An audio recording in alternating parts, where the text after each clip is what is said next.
We also took a computer from school. They gave us one, and we have a lot of issues with it. For example, the microphone doesn't work well. So when he's trying to speak, the teacher says, "Oh, I'm sorry, Danny, we just can't hear you." So she mutes him again because the microphone produces a specific noise to the rest of the people, of the kids listening. So then another frustration. And then I'm just trying to cope with how he's feeling, what I have to do, and then also keep him motivated to just, it's okay, just sit down. It's going to be your turn next time. She didn't listen, but you did a good job. So I have to, actively being motivating him. And in general, I feel that, for example, I see many kids that are doing a great job. I see all the little kids sitting there. Most of them, they're doing what the teacher is saying. But my kid, he's playing with the pen. He's throwing the pen on the floor just to have an excuse to get up.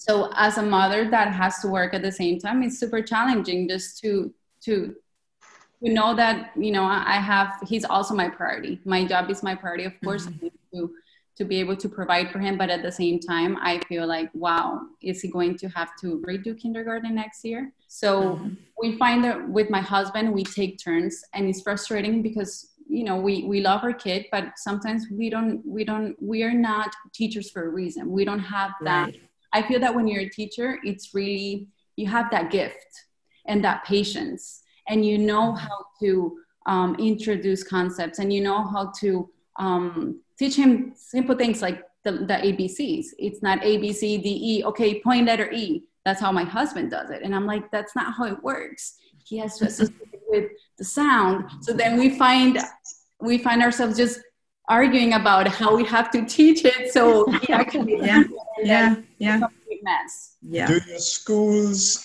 provide you with opportunities to give feedback about some of the concerns you have? Like Catherine, the things that you mentioned, is there a suggestion box, a virtual one, or a line to your son's teacher where you can say, from your perspective, these are the things you see and how you feel about them, so that the teacher can now have a context where she or he can address the concerns that you have?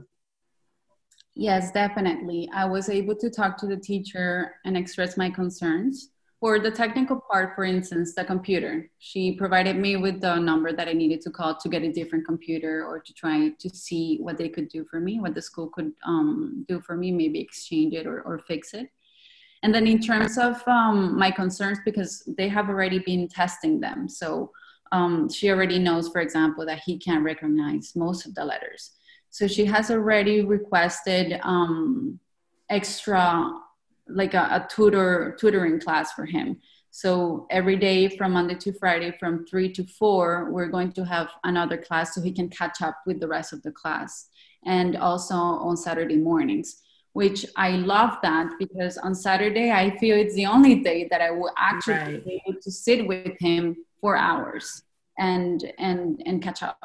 But I know that I feel horrible as a mother during the day, because honestly, I have to focus, and I have a position where I also have to manage people, and I have the text, the Slack. And I was telling Miss Maria Armstrong yesterday, I was telling her how frustrating it is for me, because multitasking has been always known to be, nowadays everybody has to multitask, and you have to put that in your resume, and everybody has to know how to multitask, and it's not human. It's even a word that is used for computers. Exactly. No one can multitask. You need full focus to actually be able to do something well. So yeah, it's not easy as a mother. I really feel that sometimes I have to put my job as a priority, and then I see in Daniel the change in behaviors now.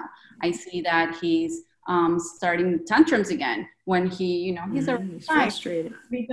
But I also recognize as a mother that lack of attention is creating a feeling in him, and now he's trying to just grab my attention however playing. He even closes just the laptop. He closes the laptop in the middle of the class, or just things to grab my attention, and that's when it's stressful, because I'm like, what do I do now?